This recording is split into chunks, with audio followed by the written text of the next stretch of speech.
பத்தின விழிப்புணர்வுக்காக தான் இந்த கூட்டம் வந்து அமைச்சிருக்கோம். பொதுமக்களுக்கு சைபர் பற்றிய விழிப்புணர்வு நமக்கு கட்டாயம் தேவை. யார் கையில எல்லாம் மொபைல் போன் இல்ல? யார் கையில எல்லாம் மொபைல் போன் இல்ல? யாரும் இல்லையா? எல்லார் கையிலயும் மொபைல் போன் வச்சிருக்கோம். எல்லார் கையில இருக்க மொபைல் போனும் இன்னைக்கு ஸ்மார்ட் போன். ஒரு 5 வருஷத்துக்கு முன்னாடி, ஒரு 10 வருஷத்துக்கு முன்னாடி எல்லாரும் பட்டன் போன் சொல்லுவோம்ல, பேசிக் மாடல் மொபைல் போன்ஸ் வச்சிருந்தாங்க. இன்னைக்கு ஸ்மார்ட் போன்ஸ் தான் எல்லார் கையிலயும் இருக்கு. சோ ஸ்மார்ட் போன்னாலே இன்டர்நெட்ல கனெக்ட் ஆகி இருக்கு. அப்ப இன்டர்நெட்ல கனெக்ட் ஆகி இருக்கிற எல்லா போன்களுக்கும் சைபர் அச்சுறுத்தல் இருந்த வண்ணம் தான் இருக்கும். அப்போ நம்ம எல்லாத்தையும் தூக்கி போட்டுட்டு பழைய காலத்துக்கு, கற்காலத்துக்கு பின்னோக்கி போலாமா? முடியாது. நம்ம எப்படியும் முன்னோக்கி தான் செல்ல வேண்டும். சோ அப்போ சைபர் விழிப்புணர்வு நமக்கு தேவை. அது மட்டும் இல்ல, இந்த மாதிரியான சைபர் பிரச்சனைகள் வந்தா நம்மளை எப்படி பாதுகாத்துக்கணும் அப்படிங்கறதும் நமக்கு தெரிஞ்சிருக்கணும்.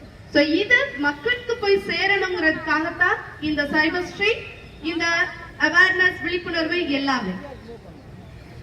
நீங்க நினைக்கிற மாதிரி ஒரு சைபர் கிரைம், சைபர் அட்டாக் அப்படி என்பது ஒரு ஹாலிவுட் படங்கள்ல வர மாதிரி ஒரு ஆளை ஃபாலோ பண்ணி, உங்களையே இன்ஜினியரிங் பண்ணி, உங்களை வந்து கிளியரா ஸ்டடி பண்ணி நடக்கிற சம்பவங்கள் எப்போதும் கிடையாது. ஒரு சில விஷயங்கள்ல அது நடக்கும். ஆனா பெரும்பான்மையாக எது இதற்கு காரணமா இருக்குன்னா 3 விஷயம் தான். யாராவது சொல்ல முடியுமா? சாக்லேட் தரும். சோ ஒரு என்னென்ன விஷயங்களுக்காக சைபர் குற்றங்கள் நடக்குது? நீங்களே கெஸ் பண்ணலாம். யாராவது ஒரு பதில் சொல்லலாம். பேராசை. கரெக்ட். அவங்களுக்கு அபிராமி எப்படி கொடுத்தீங்க? கரெக்டா சொன்னாங்க. சோ பேராசை மிக சரி. சோ நம்மளுக்கு நல்லாவே தெரியும், ஒரு பேங்க்ல இன்வெஸ்ட் பண்ணோம் அப்படின்னா எவ்வளவு ரிட்டர்ன்ஸ் கிடைக்கும். ரொம்ப சொற்பமான வட்டி தான் போட்டு கொடுப்பாங்க இல்லையா? 100%, 200% உங்களுக்கு வளர்ச்சி, உங்களுக்கு பணம் திருப்பி தரப்படும் சொல்ற எல்லா விதமான வாக்குறுதிகளும் பொய்யான வாக்குறுதிகளா இருக்கதானே செய்ய முடியும். கண்டிப்பா உண்மையா இருக்க முடியாது இல்லையா? அப்போ பேராசை, ஒரு மனிதனுடைய பேராசையை கரெக்டா தூண்டுனா கண்டிப்பா நீங்க ஒரு நாள் சைபர் விக்டிமா ஆக போறீங்க. சின்ன கல்லு பெத்த லாபம்னு ஒரு படத்துல காமெடி சொல்ற மாதிரி தான், சின்னதா இன்வெஸ்ட் பண்ணுங்க பெரிய லாபம் இருக்கும் அப்படின்னு சொல்லி உங்களை யாராவது ஒரு வாட்ஸ்அப் குரூப்லயோ இல்ல டெலிகிராம் குரூப்லயோ இல்ல பேஸ்புக்லயோ இல்ல இன்ஸ்டாகிராம்லயோ உங்களை கவர்ந்தெழுத்து நீங்க அது மூலம் உள்ள போனீங்க அப்படின்னா கண்டிப்பா நாளைக்கு நீங்க எங்களை வந்து பார்க்க போறீங்கிறத நான் இப்பவே எழுதி கொடுத்துடலாம். சரிங்களா? இதுல வேடிக்கையான ஒரு விஷயம் என்னன்னா, இதுல உங்களுக்கு அறிவுரை கூடுறதுக்கு ஒரு மென்டோர் இருப்பாங்க. இந்த ஆப்ஸ்ல எல்லாம் ஒரு ஆள் உங்களுக்கு கைட் பண்ணுவாங்க. இன்வெஸ்ட்மெண்ட் ஆப் பொறுத்தவரையில சோ அவரு செம்ம நாலேஜபிளா இருப்பாரு. ஸ்டாக் மார்க்கெட், ஷேர் மார்க்கெட், அவரோட நாலேஜை கம்பேர் பண்ணும்போது கண்டிப்பா இவரு சரியான ஆள் தான், இவரு சரியான நம்ம இடத்துல தான் நம்ம இருக்கிறோம் நம்ம நினைப்போம். ஆனா அங்கதான் நம்ம ஒரு சர்க்கிளை சந்திக்கிறோம். காரணம், சதுரங்க வேட்டை படம் பார்த்திருக்கீங்களா? எல்லாரும் பார்த்திருக்கீங்களா? அதுல என்ன சொல்லுவாங்க? பொய்யா சொன்னாலும் மாட்டிப்பீங்க, பொய்ய உண்மை கூட கரெக்டா சரி விகிதத்துல கலந்து சொல்லும் போது அது பொய்ன்னு தெரியாத மாதிரி இருக்கும். சோ அதுதான் இவங்களுடைய லாஜிக்கும். சோ கரெக்டா மைண்ட் சைக்காலஜி, ஒரு மனுஷனுடைய ஹியூமன் சைக்காலஜிய நம்ப வச்சு அதுக்கப்புறம் எதை சொன்னாலும் நீங்க நம்புவீங்க.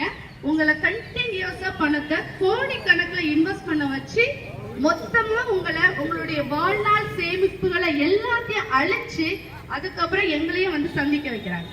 இதுதான் சைபர் இன்வெஸ்ட்மெண்ட். சோ முதல்ல சார் சொன்ன மாதிரி பேராசை. ரெண்டாவது ஏதாவது கெஸ் பண்ண முடியுங்களா? இயலாமை. ஓகே, இதுல வந்துடலாம். வேற பயம். எதுக்கும் பயப்படாம இருக்குங்களா? நம்ம மக்கள் எதுக்கு ரொம்ப பயப்படுவோம்? எதுக்கு ரொம்ப பயப்படுவீங்க? பணத்துக்கா? பணத்துக்கு எப்படி பயப்படுவீங்க? பணத்துக்கு பேராசை தான். நம்மளோட டீடைல் அவங்க தெரிஞ்சுக்கினா பயப்படுவாங்க. நம்மளோட டீடைல் தெரிஞ்சுக்கினா பயப்படுவாங்க. நம்மளோட டீடைல் தெரிஞ்சுக்கிட்டா கடனுக்கு பயப்படுவீங்க. வேற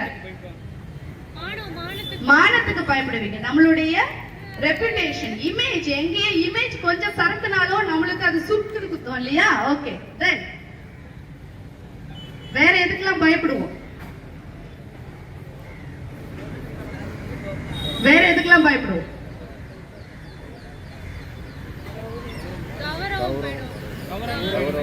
கௌரவம் போயிடும்னு பயப்படுவோம். சரி, இப்படி வேற வேற காரணங்களுக்காக பயப்படுறோம். நம்ம பயம்தான் அவங்களுக்கு இருக்கக்கூடிய துருப்பு சீட்டு. நம்மளுடைய பயம் அவங்களுக்கு துருப்பு சீட்டா எப்போ மாறுது அப்படின்னா, நீங்க அவங்க பேச்செல்லாம் கேட்க ஆரம்பிக்கும் போது, பதில் கேள்வி கேட்டா அவங்க உங்களை விட்டு ஓடி போயிருவாங்க. நீங்க அவங்க கேட்கிற கேள்விகளுக்கும் அவங்க சொல்றதுக்கும் என்னைக்கெல்லாம் கேட்கறீங்க, தலை சாய்க்கிறீங்களோ அன்னைக்கு நீங்க அவங்களுடைய அடிமை. அது என்னவா வேணாலும் இருக்கலாம். இப்போ ரீசெண்டா ஒரு விஷயம் நடந்துட்டு இருக்கு. நாங்கெல்லாம் யார் இன்னைக்கு இங்க வந்திருக்கோங்க எல்லாம் போலீஸ் இல்லையா? சோ நாங்க வந்து ஒரு ஆளை அரெஸ்ட் பண்ணணும், கைது பண்ணணும்னா என்ன பண்ணணும்? எஃப்ஐஆர் போட்டுக்கணும். ரெண்டாவது எவிடன்ஸ் இருந்திருக்கணும். அப்புறம் அரெஸ்ட் வாரண்ட் இருக்கணும்.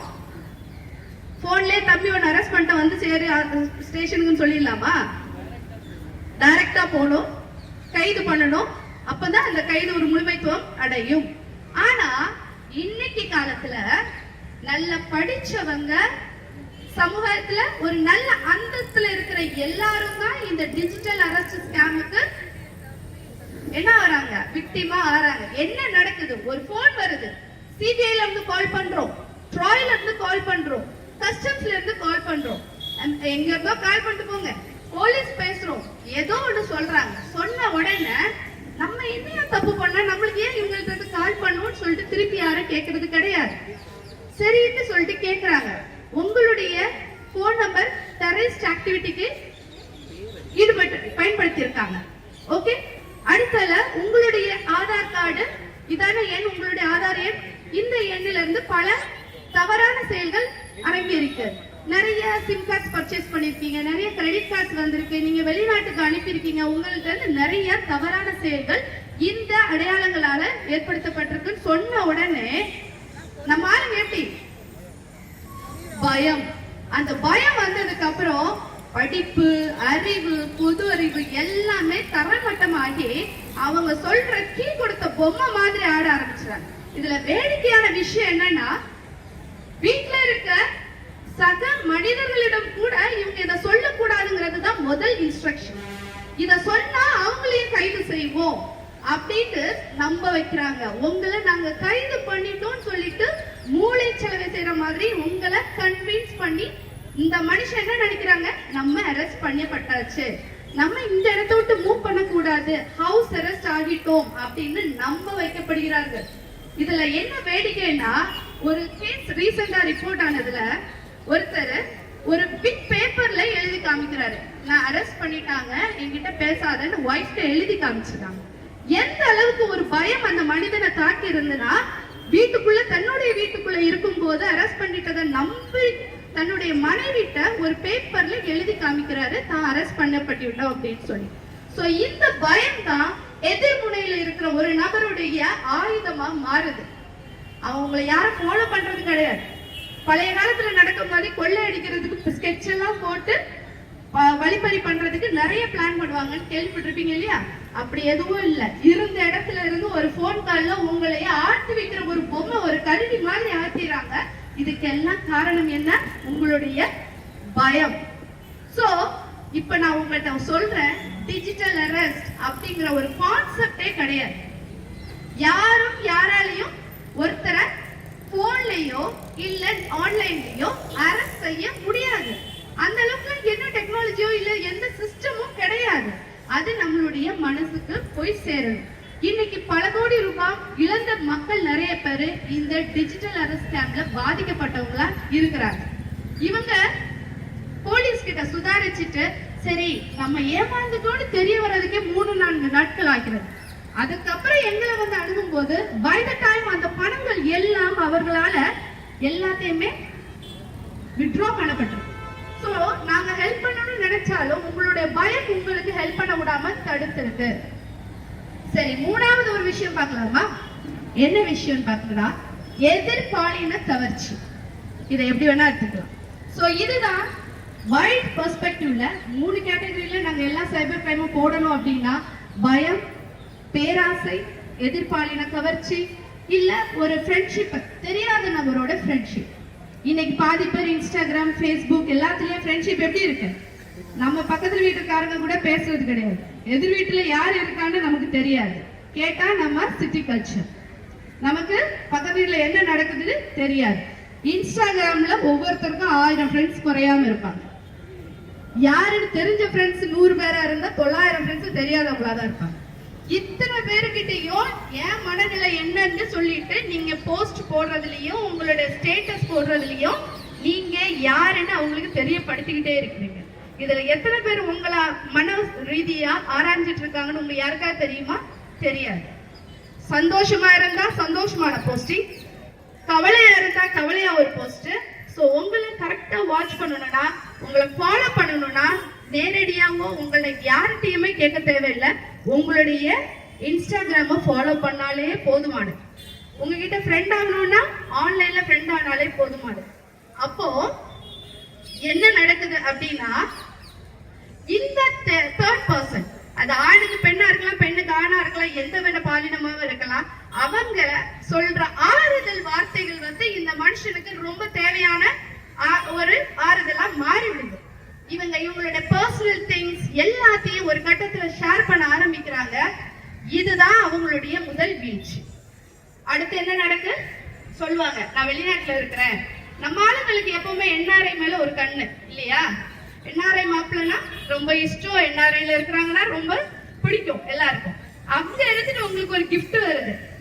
உங்களுக்கு எப்படி ஒரு $50,000 ஒர்த் ஒரு கிஃப்ட் அனுப்பியிருக்கேன், நீ எனக்கு ரொம்ப ப்ரீஷியஸ், அதனால நான் உனக்கு ஒரு கிஃப்ட் அனுப்பியிருக்கேன், வாங்கிக்கோ செல்லம் அப்படின்னு சொன்னோன்னு இவங்களும் சரி அப்படிங்கிறாங்க. சரின்னு ஒரு போன் கால் வரும். எந்த நம்பர்ல இருந்தே தெரியாது, ஒரு வேற ஸ்டேட் நம்பர்ல இருந்து கால் வரும். நாங்க கஸ்டம்ஸ்ல இருந்து கால் பண்றோம், உங்க பேருக்கும் உங்க அட்ரஸ்க்கு ஒரு கிஃப்ட் வந்திருக்கு, உங்க போன் நம்பர் தான் இருக்கு, இதுக்குள்ள இருக்கிறதுக்கு நீங்க சோன்ஸோ அமௌண்ட் கட்டணும் அப்படின்னு நம்ம மைண்ட் ஒரு பயங்கரமான கால்குலேட்டிவ் மைண்ட். எப்பவும் கணக்கு போட்டுட்டே இருக்கும். $50,000 சராசரியே எவ்வளவு ரூபாய் வருது, சரி அப்ப இதுக்கு நம்ம 1 லட்சம் ரூபாய் தானே கேக்குறாங்க, தப்பு இல்லையே அப்படின்னு சொல்ல. இப்படி ஒரு கொடுத்திருப்பாங்களா, இது மாதிரி வந்திருக்குமா, இதை பார்த்தோமா, எதையும் ஆராய மாட்டான். அந்த கிஃப்டுக்காக நம்ம பணம் கொடுக்கிறோம், மொத்தமா கொடுத்துட்டு ஏமாந்து போய் இருக்கிறோம். $50,000 கிராஸ் பண்ணி நீங்க சில டைம்ல கொடுத்துடுறாங்க.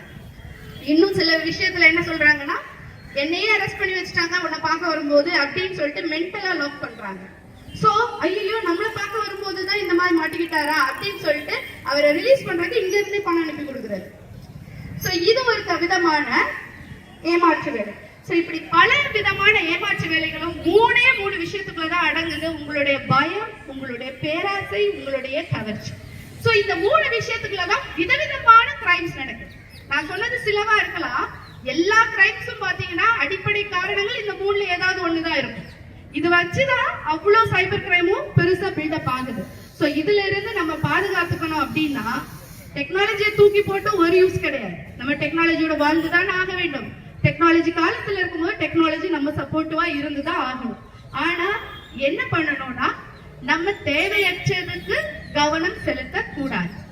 அப்ப தேவையற்றதுக்கு கவனம் செலுத்தக்கூடாதுன்னா, ரிப்பீட்டடா நம்ம ஆளுங்க சொல்றது ஒரே விஷயம் தான், தேவையில்லாத லிங்க் வந்துன்னா அதை கிளிக் பண்ணி அதுல என்ன இருக்கும் அங்க தெரிஞ்சுக்கிற ஒரு ஆர்வம் இருக்கு பாத்தீங்களா, அந்த ஆர்வத்தை கொஞ்சம் கட்டுப்படுத்தணும். அப்போ நம்ம பாதுகாக்கப்படலாம். பயம், ஒரு ஆள் உங்களோட போலீஸ்லயே பேசினாலும் நான் என்ன சார் தப்பு பண்ணேன், நான் பக்கத்துல இருக்க போலீஸ் ஸ்டேஷனுக்கு வரேன், நீங்க அங்க பேசிக்கிறீங்க அப்படின்னு சொல்ல வேண்டிய தைரியம் வரணும். 3வது பேராசை. எங்கேயும் யாராலையும் 300% லாபம் 200% லாபம் வந்து தரவே முடியாது. ஒண்ணு அவனுக்கு இருக்கு நேரத்துல, இல்ல நம்மளுக்கு இருக்கு அப்ப பாக்கணும். அப்போ அப்படி ஒருத்தர் சொல்றான் அப்படின்னா அவன் நம்மளை ஏமாத்துறதுக்கு தான் ஸ்கெட்ச் போடுறான் அப்படிங்கிற அவேர்னஸ் நம்ம மைண்டுக்கு வரணும். சோ இது மாதிரி எல்லாம் இருந்தா கண்டிப்பா நம்மள என்ன பண்ணிக்கலாம், சைபர் குற்றங்கள்ல இருந்து பாதுகாத்துக்கலாம். ஒவ்வொரு வீட்டுக்கு ஒரு போலீஸ் போட்டு பாதுகாத்துக்க முடியுமா? ஒரு வீட்டுக்கு ஒரு போலீஸ் கொடுத்துட்டா சைபர் குற்றங்கள்ல இருந்து தடுத்துடலாமா? நம்ம தான் நமக்கு போலீஸ், நம்ம தான் நம்மளை பாதுகாத்துக்கணும். அதுக்கு தான் இந்த விழிப்புணர்வு. சோ நீங்க இது மாதிரி பிரச்சனையில மாட்டுனா என்ன பண்ணணும் அப்படிங்கறத நாங்க சொல்லணும், மாட்டாம இருக்க என்ன பண்ணணுங்கிறத நாங்க சொல்ல விரும்புறோம். சோ சொன்னா கம்ப்ளைண்ட் பண்ணணும்னா எங்க பண்ணுவீங்க? பண இழப்பு ஏற்பட்டுட்டு உங்களுக்கு தெரிஞ்சிருச்சு, எந்த எண்ணுக்கு கால் பண்ணுவீங்க? ஏன் கால் பண்ணுவீங்களா? கொஞ்சம் சத்தமா சொல்லலாமா? கோரஸா சொல்லலாமா? 1930ங்களா? ஒரே டைம்ல நான் 1 2 3 சொன்னேன். 3 சொன்ன உடனே எல்லாரும் சேர்ந்து சொல்லுங்க. ஒரே டைம்ல சொல்லுங்க. 1 2 3 1930. ஓகே. சோ இந்த நம்பரை மறப்பீங்களா? மறக்க கூடாது. ஏன்னா எந்த நம்பர் மறந்தாலும் இந்த நம்பர் தேவை. இனி நம்ம வாழ போறது டெக்னாலஜி காலத்துல தான். சோ இந்த நம்பரை மறந்துடாதீங்க. அண்ட் இன்கேஸ் பழைய கம்ப்ளைண்டா இருக்கலாம், பண இழப்பு இல்லாத கம்ப்ளைண்டா இருக்கலாம், அந்த மாதிரி கம்ப்ளைண்ட்ஸ்க்கு நீங்க www.cybercrime.gov.in இந்த வெப்சைட்டுக்கு நீங்க லாக் பண்ணி நீங்க என்ன பண்ணலாம்? லாகின் பண்ணி கம்ப்ளைண்டா பதிவு பண்ணலாம். ஓகே. சோ உங்களுடைய உதவிக்காக தான் நாங்க இருக்கோம். நீங்க எந்த காவல் நிலையத்துக்கும் ஓடி போக தேவையில்லை. இருந்த இடத்துல இருந்தே கம்ப்ளைண்ட பதிவு பண்ணணுங்கிறது தான் இது அமைப்புடைய முதல் நோக்கம், பிரதான நோக்கமும். சோ இது உங்களுடைய மனசுல பதிய வச்சுக்கோங்க. சைபர் சேஃபா வாழுவோம், நம்ம பிரச்சனை எல்லாம் இருந்து தள்ளி இருப்போம். Let's be cyber safe. Okay, thank you.